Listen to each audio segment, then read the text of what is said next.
تبلیغ کے شعبے میں موجودہ صورتحال میں کس طرح کام کریں؟ جو آن لائن تبلیغ ہے بہت زیادہ شروع ہو گئی ہے، واٹس ایپ پہ، سوشل میڈیا پہ.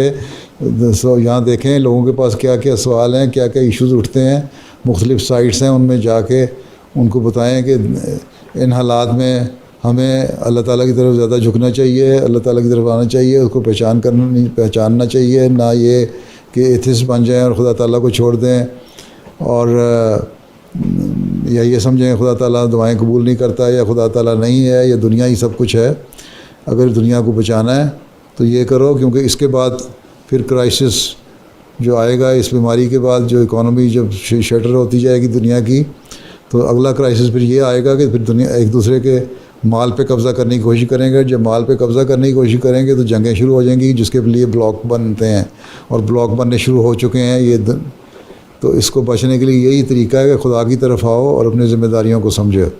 لیکن جو بھی میڈیا ہے، آخر لوگوں کے رابطہ دنیا کا ہو ہی رہا ہے نا، اس میڈیا کو آپ بھی استعمال کریں اور اس طریقے کو آپ بھی استعمال کریں جو دنیا استعمال کر رہی ہے. ٹھیک ہے، چلیں بیٹھ جائیں.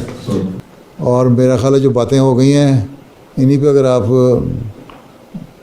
کام کر لیں، جو بعض ضروری باتیں تھیں وہ کہہ دی میں نے کہ ان کی ذمہ داریاں کیا ہیں. جو نیشنل عاملہ سے میں باتیں کر رہا ہوں، تفرق مجالس جو ہیں ان کے متعلقہ سیکریٹریان جو ہیں ان کے لیے بھی یہی باتیں ہیں، ان کو بھی یہ یاد رکھنی چاہیے اور اس کے مطابق اپنی پالیسی بنانی چاہیے، عمل کروانا چاہیے. اگر گراس روٹ لیول پہ سارے کام ہونے شروع ہو جائیں، آپ کی مجالس کے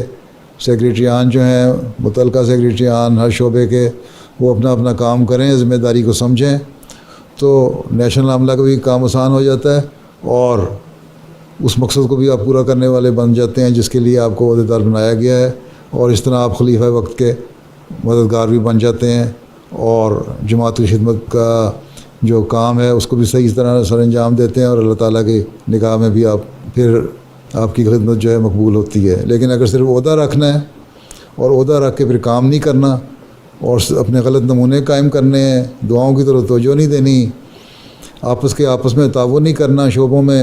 آپس میں مرکزی شعبوں میں اور ذیلی تنظیموں کے شعبوں میں تعاون نہیں ہونا، تو ایسے عہدے کا کوئی فائدہ نہیں، ایسی تنظیم کا کوئی فائدہ نہیں. اور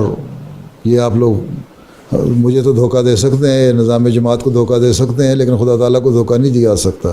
اس لیے ہمیشہ یاد رکھیں، ہر کام کرتے ہوئے ہر وقت یاد رکھیں کہ خدا تعالیٰ ہمارے ہر قول اور فعل کو دیکھتا ہے اور سنتا ہے. اس لیے ہم نے اللہ تعالیٰ کی خاطر ہر کام کرنا ہے اور اس کے لیے اپنی تمام صلاحیتیں، اپنی تمام پوٹینشلز کو استعمال میں لانا ہے تاکہ ہم جماعت کے صحیح فعال رکن بھی بن سکیں اور جماعت کی صحیح رنگ میں خدمت بھی کر سکیں.